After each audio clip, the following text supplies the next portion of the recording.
రాష్ట్ర ప్రభుత్వం ప్రతిపాదనలు పంపే సమయంలో ఎవరి పేరు పంపాలో వాళ్ళ పేరు పంపాలి. కేంద్రం ఆలోచిస్తుంది. మీరు పంపిన పేర్లను ఇస్తారా? ఇది అన్నీ ఆలోచిస్తారు.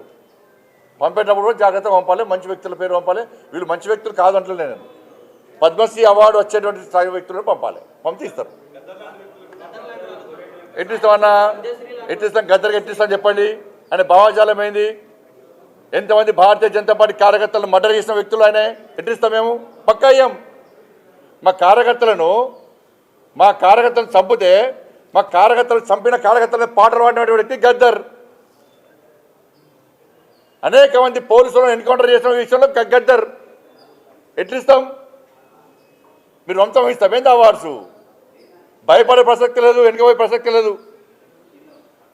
వందల మంది భారతీయ జనతా పార్టీ కార్యకర్తలు నమ్మిన సిద్ధాంతం కోసం భారత్ మాతా కీ జై అని చెప్పి ఆందోళన చేస్తుంటే నక్సల్స్ భావజాలం గద్దర్ మా కార్యకర్తను హత్య చేయించిండు. ఎన్ఐఏ ఎంక్వైరీ చేసింది గద్దర్ గారి మీద. అనేక మంది పోలీసులను ఎన్కౌంటర్ పేరుతో మర్డర్ చేసిండు. అటువంటి వ్యక్తిని ఏ విధంగా పంపుతారు ఇవాళ? ఇది ఈ రాష్ట్రము మరి పోయినసారి వచ్చినాయి పుట్టుబడి వచ్చింది తెలంగాణకు. అప్పుడు ఏమన్నారు మరి? అప్పుడు ఈ రాష్ట్రము ఆ రాష్ట్రము, ఈ ప్రాంతము ఆ ప్రాంతం అని చెప్పి ఎటువంటి ఆలోచన ఉండదు. ఈ రాష్ట్రానికి ఇవ్వాలి, ఈ రాష్ట్రానికి ఇవ్వద్దని ఎక్కడ ఉండదు.